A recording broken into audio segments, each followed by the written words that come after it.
우리 지난 시간에 번제, 구약의 5대 제사 중에서 번제라고 하는 가장 기본이 되는 그 제사를 통해서 예배하는 우리 예배자들, 저와 여러분 우리들은 예배의 구경꾼 아니다, 관람객 아니다, 참고한 자 아니다, 이거에 대해서 알았어요. 무엇을 통해 알았느냐? 번제를 도대체 어떻게 드리라고 하나님 말씀하셨냐? 이걸 통해서 우리가 알았단 말이에요. 번제 어떻게 드리래요? 번제를 드릴 때는 번제를 드리는 사람이 예배자인 우리가, 내가 소나 양 중에서 흠 없는 수컷을 골라서 그걸 하나님 앞으로 가지고 오죠. 회막문 앞에 끌고 와서 머리에 안수합니다. 그래서 내 죄를 이 양에게, 이 소에게 전가시켜요. 내 죄가 다 짐승, 이 제물에 넘어가는 거예요. 그리고 나면 뭐예요? 칼을 들고 예배자인 내가 이 짐승을 잡아야 돼요. 잡는 것으로 끝나는 게 아니라 가죽을 벗겨야 돼요. 그리고 고기는 각을 떠요. 조각조각을 냅니다. 그리고 뿐만 아니라 내장과 정강이는 잘라내서 물로 깨끗이 씻어요.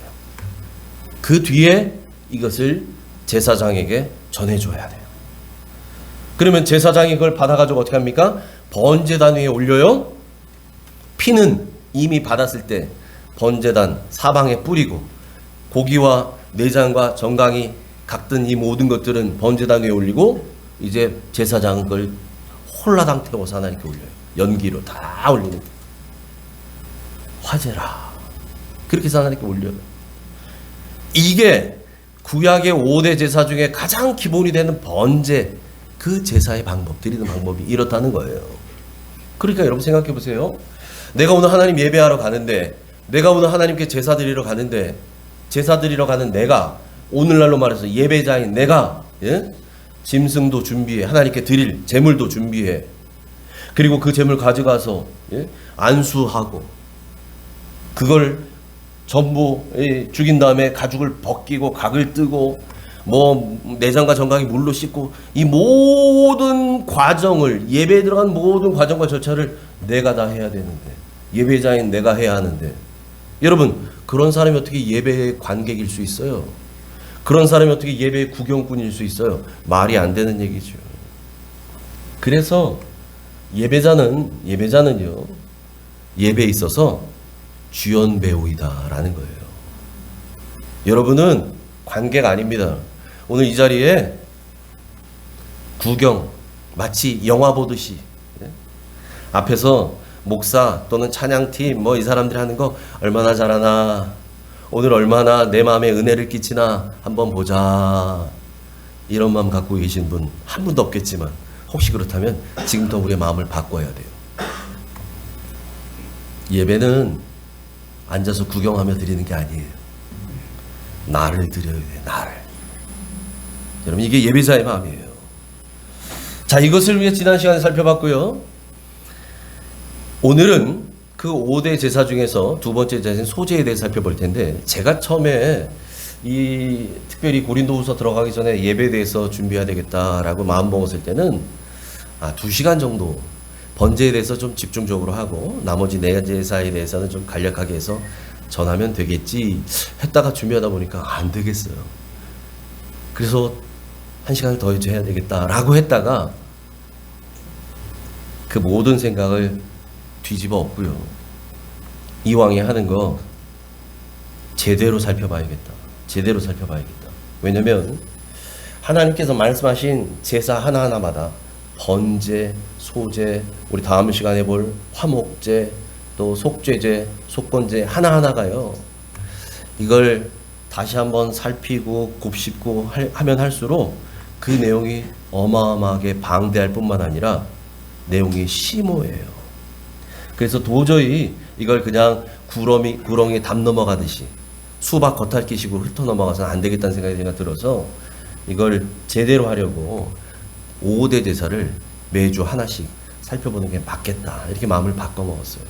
그래서 오늘은 두 번째 레위기에 언급된 2장에 나오는 이 소제라고 하는 제사에 대해서 살펴볼 텐데, 여러분 오늘 우리가 본문에서 본문으로 제가 1절부터 3절까지만 읽었잖아요. 읽기는 1절부터 3절까지 읽었지만 오늘 내용은 2장 전체를 다룰 겁니다.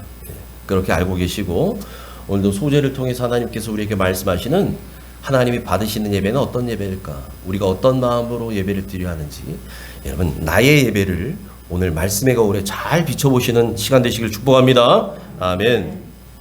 5가지 구약에 나오는 5대 제사 중에요.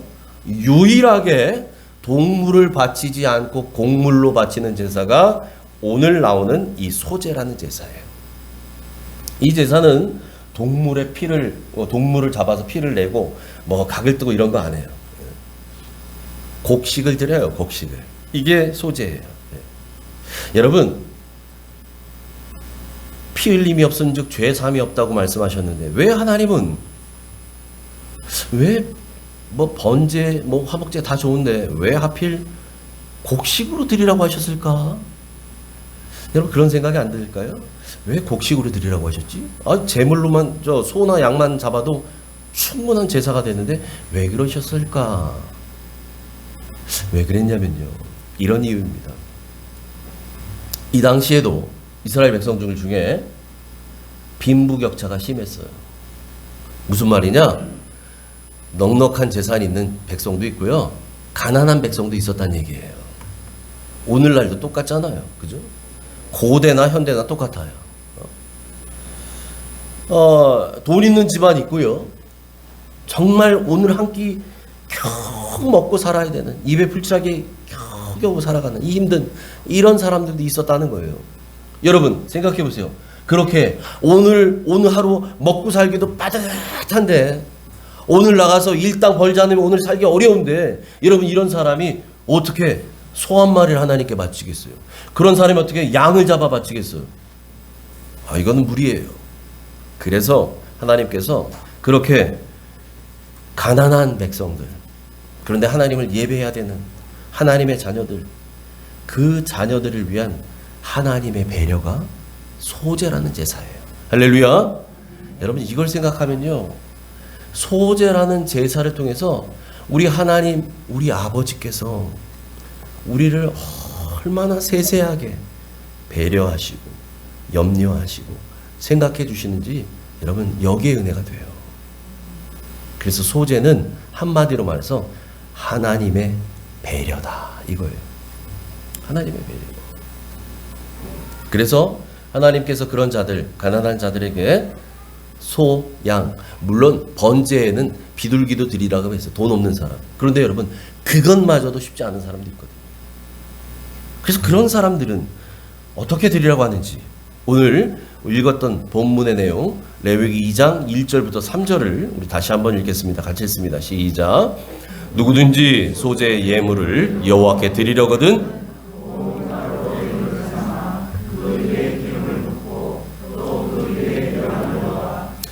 아론의 자손 제사장들에게로 가져갈 것이요, 제사장은 그 고운 가루 한 움큼과 기름과 그 모든 유향을 가져다가 기념물로 제단 위에서 불사를 지니 이는 화제라. 여호와께 향기로운 냄새니라. 그 소제물에 남은 것은 아론과 그의 자손에게 돌릴지니 이는 여호와의 화제물 중에 지극히 거룩한 것이니라. 아멘. 아멘. 자, 여러분 소제를 말씀하시면서 소제를 드릴 때는 뭐로 드리라고 딱 얘기하시냐? 1절에 이렇게 얘기하죠. 누구든지 소제 예물을 여호와께 드리려거든 뭐로 드려라? 고운 가루로 예물을 삼아 드려라. 이렇게 얘기해요.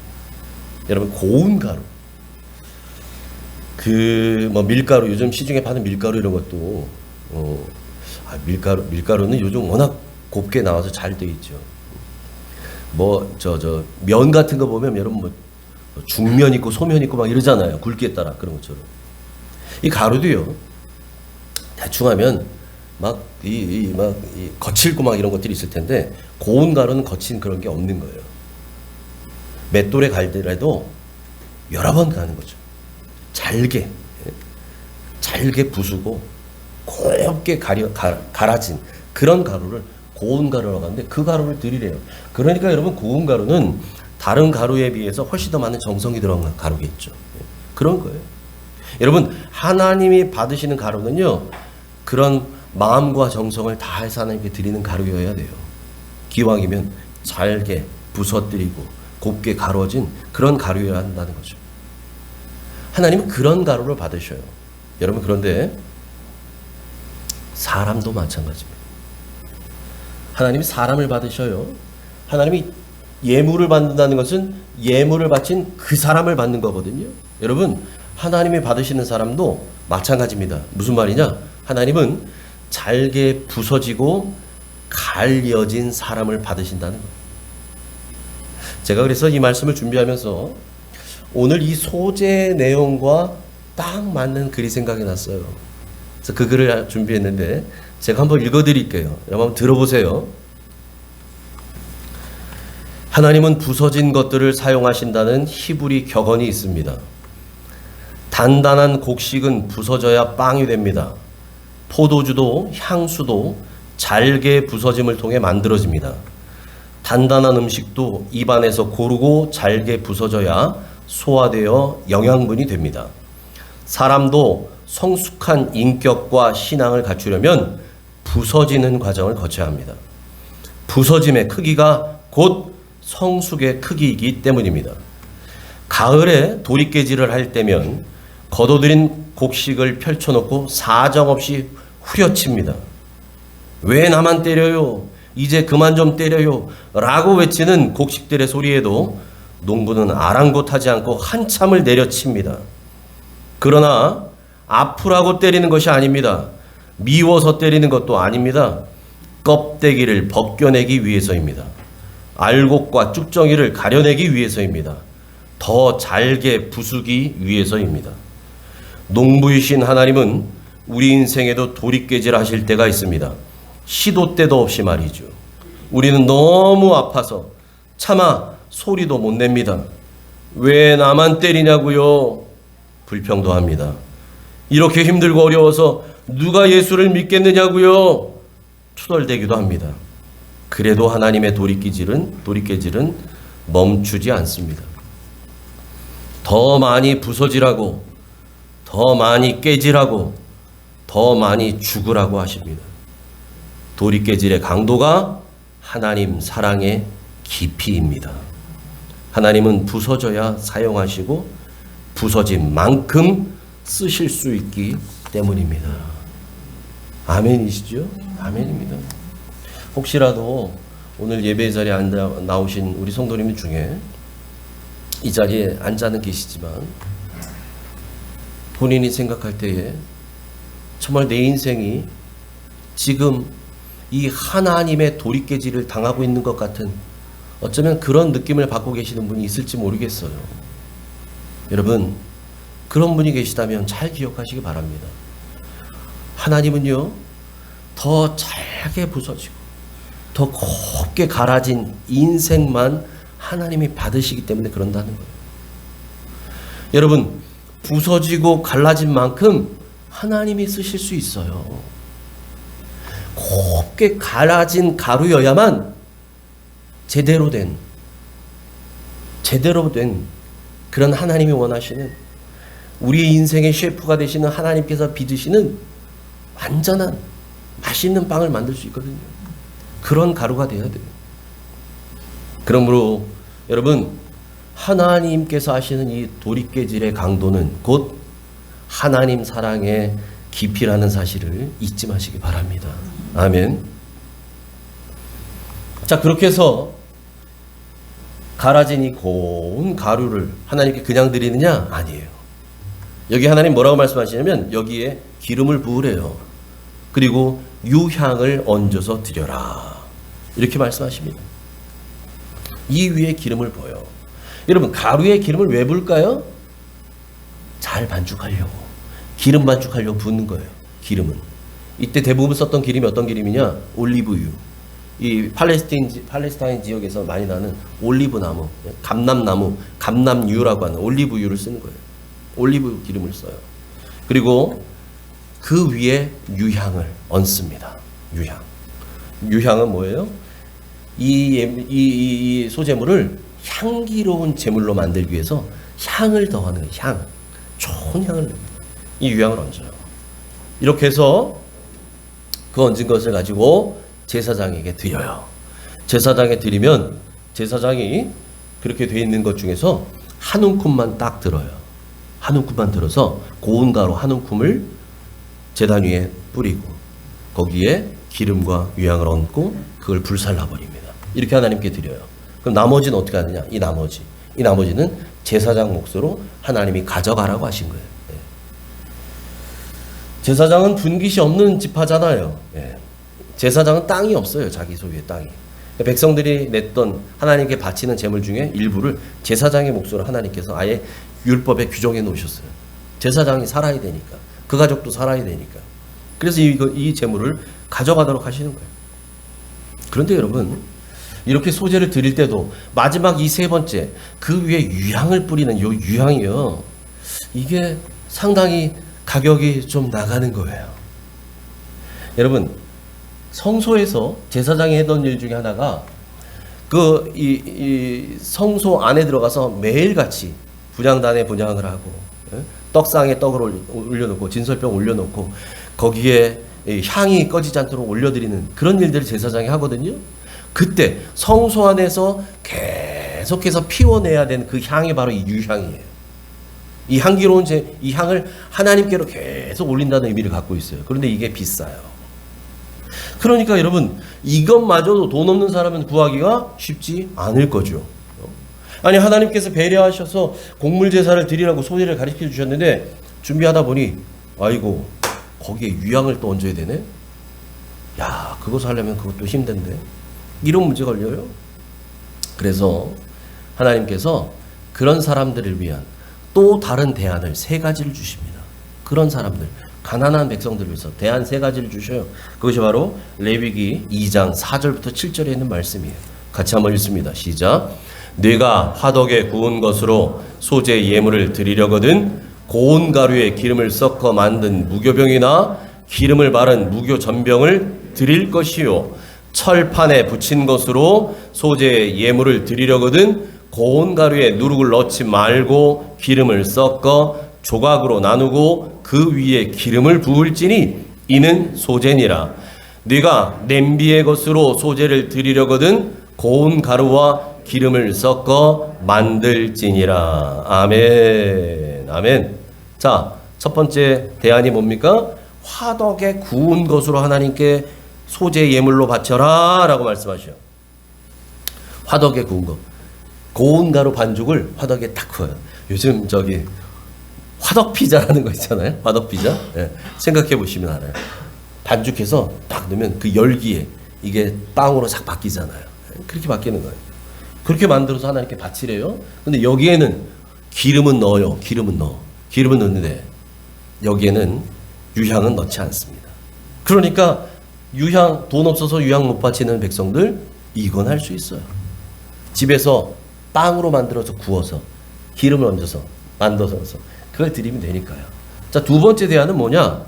철판에 붙여서 드리래요. 이번에는 철판에 붙여서 마치 부침개 부치듯이 철판에 열을 잘 달군 그 철판에다가 이 반죽을, 고운 가루 반죽을 마치 무슨 부침개 부치듯이 해가지고 철판에 붙인 걸 하나님께 드리래요. 여기에도 기름을 섞어요. 누룩 넣지 말고 기름 섞어서 드리는데 여기에는 유향 같은 거 넣지 않습니다. 기름만 해서 드려요. 또 세 번째 대안이 뭐예요? 냄비에 삶든지 튀기든지 이렇게 요리해서 하나님께 드리라는 거예요. 여기에도 마찬가지로 기름은 넣지만 유향을 넣으란 말은 없어요. 이렇게 합니다. 이렇게 해서 여러분, 화덕에 구워서 빵을 만들어 바치든지 철판에 부침개처럼 붙여서 바치든지 또 냄비에 삶아서 바치든지 튀겨서 바치든지 이렇게 바칠 때는요, 일부만 하나님께 바치고 나머지 것은 역시나 제사장의 몫으로 주도록 그렇게 말씀하십니다. 그런데 이것을 말씀하시면서 하나님께서 아주 중요하게 말씀하신 게 있어요. 반드시 지켜야 될 것이 있어요. 예배자들이 하나님께 소제를 바칠 때 간과하면 안 되는 것, 놓치면 안 되는 것, 실수하면 안 되는 아주 중요한 주의사항을 두 가지를 말씀하셔요. 첫 번째 주의사항이 어떤 거냐? 소재물에 반드시 넣지 말아야 할 것이 있다는 거예요. 레위기 2장 11절입니다. 같이 읽습니다. 시작. 너희가 여호와께 드리는 모든 소재물에는 누룩을 넣지 말지니 너희가 누룩이나 꿀을 여호와께 화제로 드려 사르지 못할지니라. 아멘. 아까도 중간중간에 누룩을 넣지 말라는 얘기들이 있었는데, 여러분 소재를 바칠 때는 누룩과 꿀을 넣지 말라고 말씀하셔요. 여러분 누룩은 어떤 거예요? 이스트. 빵 부풀리는 거 있잖아요. 예? 예. 뭐 저 술빵 같은 거 만들 때 확 부풀어 올라가잖아요. 부풀어 오르게 하는 그 성질이 누룩에 있어요.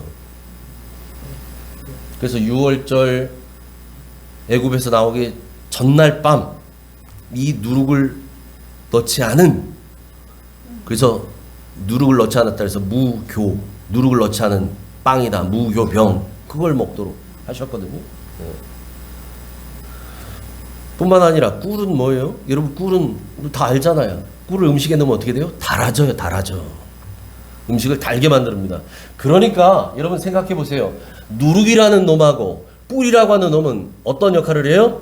음식의 본연의 본질, 또 성질, 또 맛, 이거를 바꿔버리는 역할을 해요. 음식 본연의 맛이 있어요. 꿀을 넣어버리니까 달아버려요. 음식 본연의 성질이 있어요. 누룩을 넣어버리니까 이게 부풀러버려요. 다시 말해서 누룩과 꿀은 어떤 역할을 하느냐? 음식의 성질을 바꿔버리는, 변질시키는 요인이 된다는 거예요. 변질시키는. 그래서 물론 이것이 긍정적인 영향도 있지만 적어도 예배에 관해서는, 또 하나님께서, 우리 예수님께서 말씀하셨던 하나님께 올려드리는, 또 하나님의 말씀과 관련돼서는, 이 영적인 의미에 있어서는 누룩과 꿀은 멀리해야 되는 것들이에요. 그래서 예수님이 뭐라고 하셨냐? 복음서에서 바리새인과 사두개인들의 거짓 가르침을 누룩이라고 말씀하셔요. 누룩. 거짓 가르침. 뻥튀기처럼 팍 튀겨요. 바리새인과 사두개인들이 그렇게 가르쳤어. 사도 바울도 이 누룩을 사용합니다. 뭐라고 얘기하느냐? 이 누룩을 죄의 상징으로 표현해요. 두 가지 말씀 한번 보죠. 우리 주님이 하신 말씀입니다. 마태복음 16장 6절 같이 읽습니다. 시작. 예수께서 이르시되 삼가 바리새인과 사두개인들의 누룩을 주의하라 하시니. 바리새인들, 사두개인들이요, 당시에 가장 성경을 많이 하는 종교 지도자, 누구보다 신실하고, 바리새인들은 일상의 삶을 통해서 말씀대로 살겠다고 몸부림치고 사는 사람들. 사두개인들은 그 당시에 우리 주님 공생의 시절 보낼 때는 교계의 지도자 자리, 제사장 위에 있는 사람들은 전부 다 사두개파였어요. 사두개파. 왜? 이 사람들은 그 당시 로마 권력하고 커넥션, 이게 있던 사람들이에요. 뇌물 바치고 다 이거. 사두개인들은 영생에 대한 것들을 부정하는 사람들이거든요. 천국도 없다고 생각하는 사람, 천사도 없다고 생각해요. 사두개인들은 그냥 오직 이 현실이 다야. 이 땅에서 잘 먹고 잘 살면 이게 다야. 이게 천국이야. 죽어서 내생 그런 거 없어. 사두개인들은 그렇게 믿었던 사람들이에요.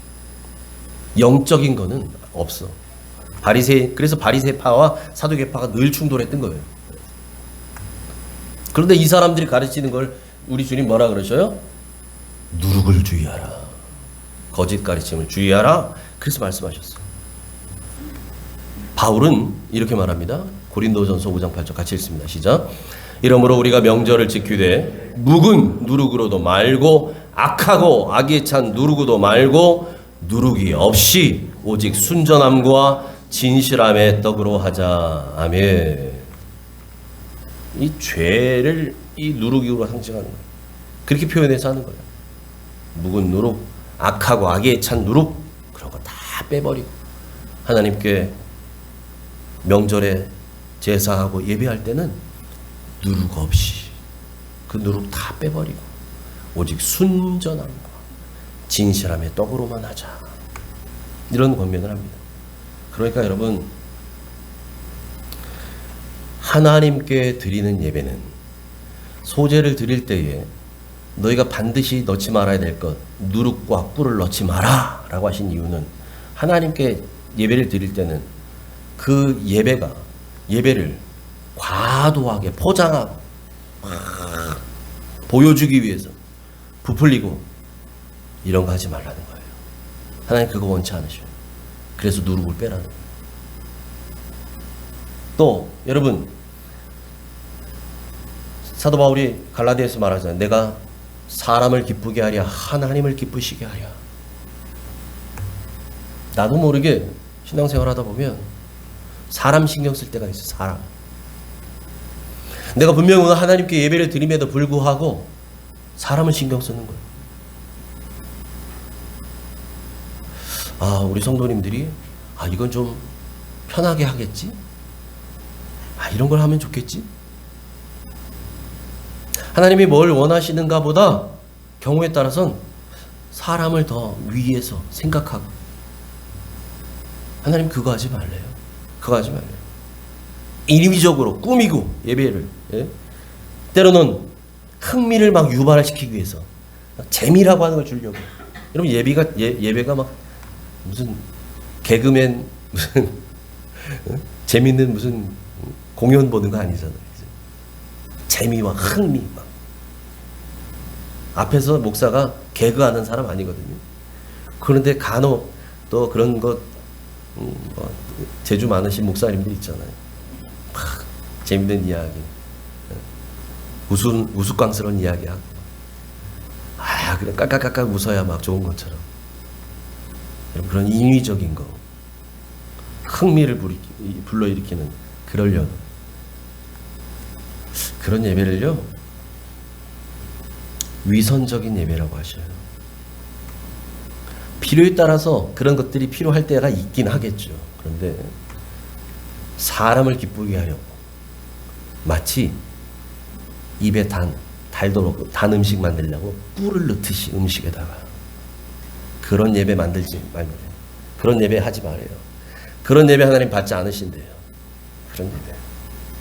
여러분, 그래서 우리의 예배는 누룩과 꿀이 없는 순전한 예배이기를 소망합니다. 오늘 사도 바울이 말한 것처럼 누룩 없이 오직 순전함과 진실함의 떡으로 하자. 그런 예배가 되기를 원한다는 거예요. 주님 앞에 정직하게 나와서요. 여러분, 제가 늘 말씀드리잖아요. 사람은 속여도 하나님은 못 속여요. 우리가 아무리 잘 차려입고요, 거룩하게 와도요, 우리 속을 누가 하셔요? 하나님이 하셔요. 마음을 감찰하시는 분은 다 하셔요. 생각도 하셔요. 다 하셔요.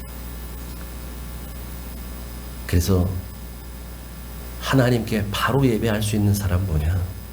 정직하게 가는 사람이에요. 감추지 않고 가는 거예요. 하나님 앞에. 감춰도 소용없어요. 하나님 다 하셔요. 정직한 게 최고예요. 하나님 앞에. 솔직하셔야 돼요. 예배 자리 나올 때마다 하나님 앞에 옆에 있는 사람들에게 얘기할 거 없어요. 하나님께 쏟아놓으세요. 하나님께. 하나님, 내 안에 이런 죄가 또 한 주간 이 죄덩어리 묵혔다가 갖고 나왔습니다. 주님, 이거 도말하여 주옵소서. 이 냄새나는 것 하나님 완전히 없애주시옵소서. 끊임없이 일어나는 이 쓴뿌리 하나님, 성령님 제하여 주옵소서. 하나님 앞에 그렇게 정직하게 내 모습이 있는 그대로, 때로는 한 주간 엎어졌던 사람도 있고 자빠졌던 사람도 있고 깨졌던 사람도 있고요, 좌절의 늪 속에 빠져 살다가 온 사람도 있고요, 쾌락 속에 살다 온 사람도 있고요, 별의별 사람 다 있잖아요. 근데 하나님은 아셔요. 그 하나님 앞에 여러분 정직하게 나아가시기 바래요. 누룩 넣지 마세요. 꿀 넣어서 괜히 달달하게 만들지 마세요. 있는 그대로 나가세요. 그래서 하나님께서 받으시는, 하나님이 구하시는 제사가 어떤 제사래요? 상한 심령이라. 시편 51편 17절 같이 읽습니다. 시작. 하나님께서 구하시는 제사는 상한 심령이라. 하나님이여 상하고 통회하는 마음을 주께서 멸시하지 아니하시리이다. 아멘. 아멘. 하나님이 구하시는 제사, 하나님이 받으시는 제사는 상한 심령이에요. 상한 심령, 깨진 심령, 애통하는 심령, 하나님 앞에서 눈물을 흘리는 심령. 여러분, 하나님은 그런 심령을 멸시하지 않으신대요.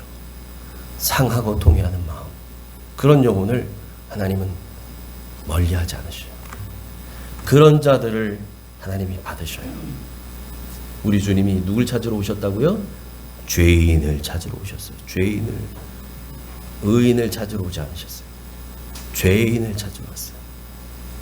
여러분, 죄인은 죄인답게 하나님께 가면 돼요. 의인인 척 할 필요 없어요. 누룩 넣을 필요 없어요.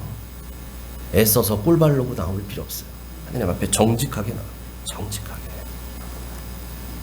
하나님 앞에, 그래서 늘 부족한 죄인이지만 그럼에도 불구하고 내 모습 이대로 받아주시는 우리 주님이 계시기에 오늘도 우리는 그 긍휼하심을 입고 은혜의 보좌 앞으로 나와서 예배할 수 있는 줄 믿습니다. 아멘.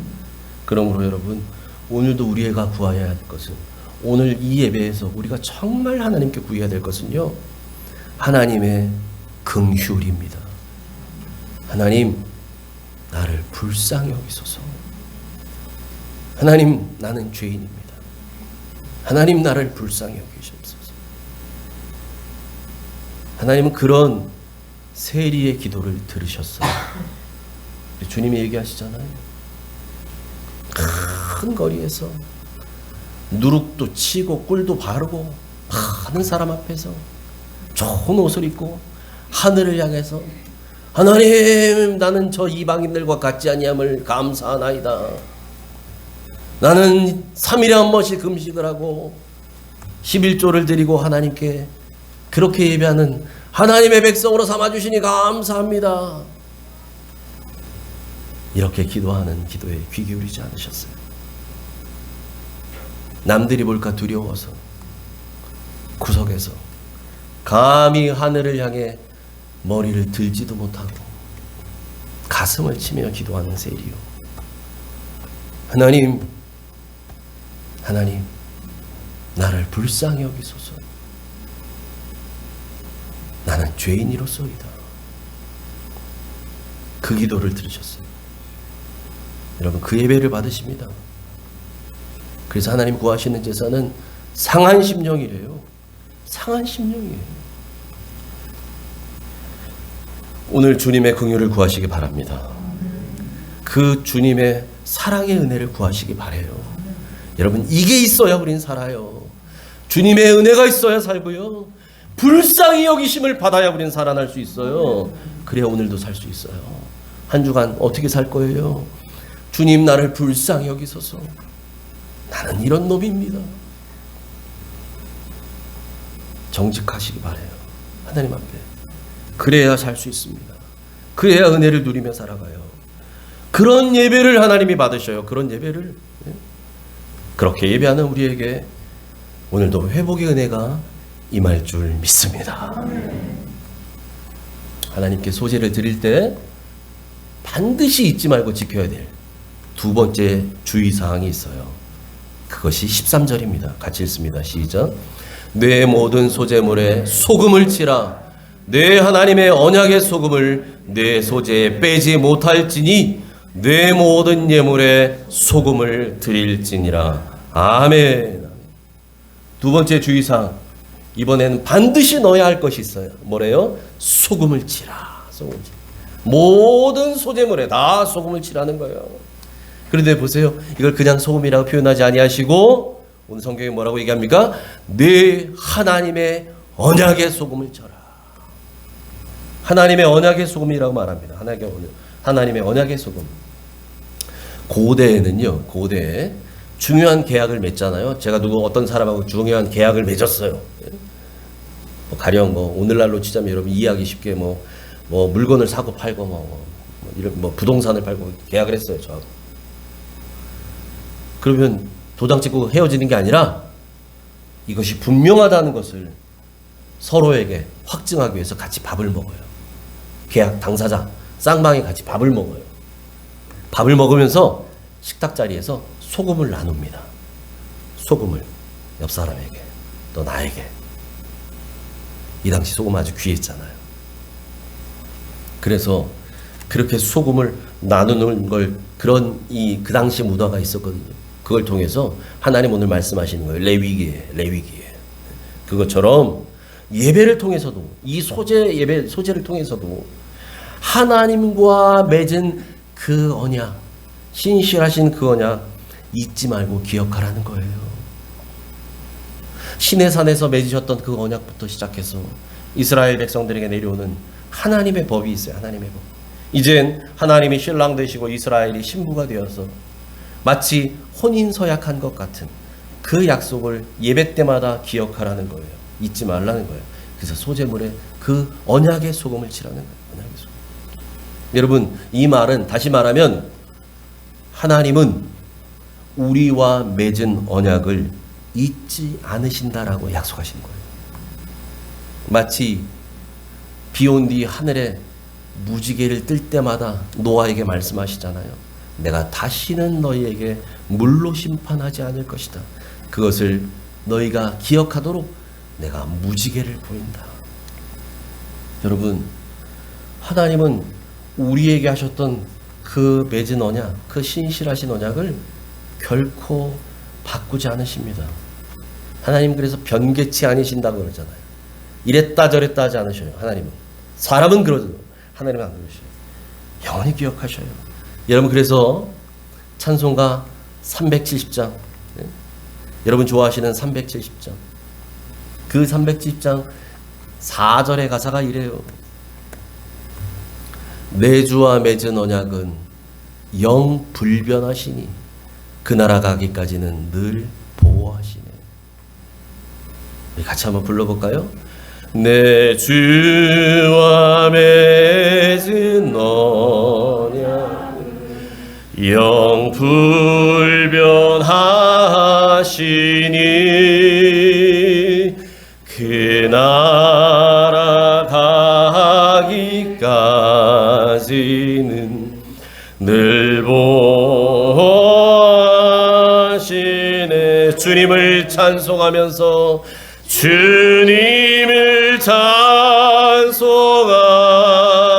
찬송하면서 할렐루야 할렐루야 내 앞길 멀고 매도 나 주님만 따라가리. 아멘. 세상은 변해도 사람은 변해도 우리 주님의 약속은 변하지 않습니다. 내 주와 맺은 언약은 영원히 불변하시니 그 나라 가기까지는 우리 주님이 약속하신 대로 세상 끝날까지 내가 너와 함께 하겠다. 이 임마누엘의 약속, 내가 너를 지키고 보호하마. 이 약속, 그 약속을 신실하게 지켜주신다는 거예요. 여러분, 이 약속을 생각하며 언약의 소금을 칠하는 겁니다. 여러분, 소금은 음식에 맛을 낼 뿐만 아니라 상하는 것을 막아주잖아요. 음식이 변질되는 것을 막아줍니다. 소금은. 무엇보다 소금은요, 세월이 아무리 흘러도 순수한 소금은 변하지 않습니다. 그래서 여러분, 천일염 오래된 거, 10년 된 거, 20년 된 거 변하던가요? 안 변해요. 소금은 변하지 않아요. 신기하죠? 소금은 변하지 않는 것이에요. 그러므로 하나님께서도 우리에게 말씀하시는 거예요. 너희가 와서 예배하려거든 늘 소금처럼 한결같은 마음으로 드리는 예배가 되어야 된다. 여러분, 우리가 드리는 예배가 변함없는 한결같은 예배 되기를 축복합니다. 한 번을 드리더라도요, 그냥 습관대로 드리는 무의미한 예배, 여러분 무미건조한 예배, 그런 예배가 아니라요, 감동과 감격이 있는 예배, 감사와 기쁨의 맛을 맛볼 수 있는 그런 예배 되기를 축복합니다. 세월이 지나도 소금을 친 것 같은 변하지 않는 그런 예배 되기를 소망합니다. 그래서 그렇게 예배하는 여러분들은 그 하나님 앞에서 신실하고 진실한 예배자들로 세워질 수 있기를 바랍니다. 그런 여러분이 드리는 모든 예배는 하나님이 받으시는 예배, 하나님이 기억하시는 예배 되기를 주님의 이름으로 축원합니다. 아멘. 하나님 아버지 감사합니다. 오늘 우리에게 소제를 통해서 하나님이 받으시는 예배, 하나님이 원하시는 예배는 어떠한 예배인지를 알게 하시니 감사합니다. 하나님 고운 가루로 드리라고 하셨습니다. 하나님, 우리 인생도 하나님 앞에 고운 가루가 돼서 하나님이 쓰실 수 있는, 마음껏 빚으실 수 있는 하나님의 역사의 도구로 사용되게 하여 주시옵소서. 그러기에 때로는 우리 인생에 하나님의 돌이깨질이 있을지라도 하나님의 뜻이 분명히 있다는 것을 믿고 하나님의 때를 기다리며 인내할 줄 아는 믿음의 용사들 되게 하여 주시고, 하나님 쓰시기에 합당하도록 잘 갈아진 고운 가루 되어 하나님 전에 마음껏 쓰임받고 주의 나라를 위해 사용되어지는 믿음의 용사들 다 되게 하여 주시옵소서. 하나님, 우리의 형편과 상황을 아시는 아버지께서 우리의 형편에 맞게 예배할 수 있도록 다양한 대안들을 주셔서 감사합니다. 하나님은 많이 드린 것, 크게 드린 것만을 받으시는 하나님이 아니시라 우리의 형편과 상황에 맞게 내 처지에 드릴 수 있는 그 2렙돈도, 과부의 2렙돈을 흠양하신 것처럼 받으시는 하나님이신 줄 믿사오니, 하나님 소제를 통해서 주신 그 말씀처럼 때로는 우리의 힘이 붙여서 화덕에 구운 것으로, 철판에 붙인 것으로, 냄비에 요리한 것으로 드릴지라도 그건 마저도 하나님 기쁘시게 받으신다 하셨사오니, 하나님 우리가 드릴 수 있는 형편에서 최선을 다하는 우리가 되게 하시되, 특별히 우리의 예배에는 누룩과 꿀을 제하게 하여 주시옵소서. 과장되고 허황되고 남보이게 하려고 하나님 그렇게 가식적인 요소들은 다 제하게 하시고 하나님만 보시는 하나님의 입이 아시기에 그 하나님께 정직하게 나가는 예배자들 되게 하시며, 아울러 약속의 소금, 이 언약의 소금이 찌어진 것처럼 변함없이 신실한 예배자들로 드려지는 복 있는 성도들 다 되게 하여 주시옵소서. 그렇게 인도하실 예수님 이름으로 감사하며 기도합나이다. 아멘.